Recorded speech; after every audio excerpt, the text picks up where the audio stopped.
अगर संपूर्ण भारत में सरकार कोई नीति बनाकर रेवेन्यू के अंतर्गत सीओओं को और मेडों को परंपरागत तरीके से वैसे की वैसे रखने के लिए बाध्यता ले आवे या कानून ले आवे, तो मैं समझता हूं कि लाखों नहीं करोड़ों अरबों पेड़ पूरे भारत में और राजस्थान के अंदर और पूरे भारत के अंदर खेत खलिहान में बचे रह जाएं।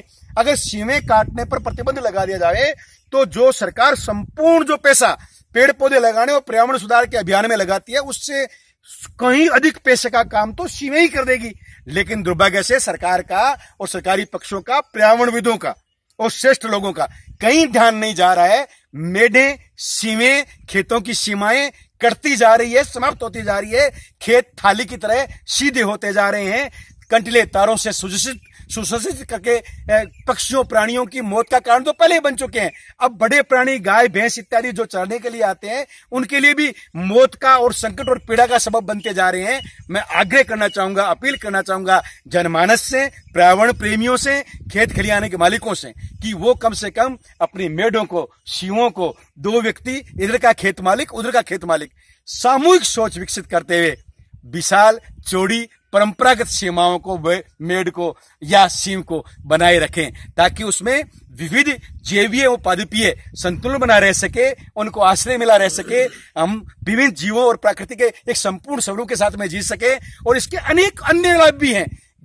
खेतों के खलिहानों के बीच में हमारे बुजुर्गों ने जो ये सीमें रखी, मेड रखी, और उसको विशाल चौड़ा 10-10, 20-20 फुट, 30-30 फुट जो ये रखा है, इसके पीछे बहुत बड़े लॉजिक हैं। उस खेत की रेत उस खेत में नहीं आती, उस खेत की खाद उस खेत में नहीं जाती, उस खेत का पानी उसी मेड के नीचे से रुक जाता है।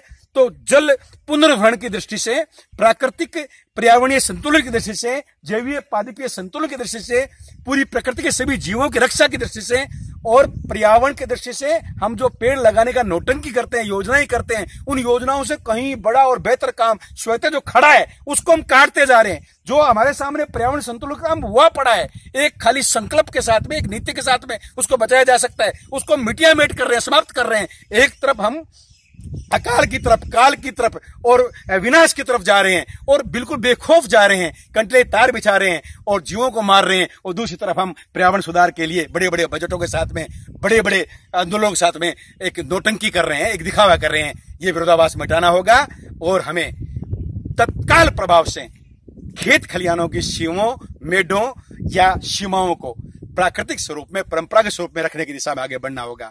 जय गौ माता, जय गोपाल, जय भारत, जय हिंद।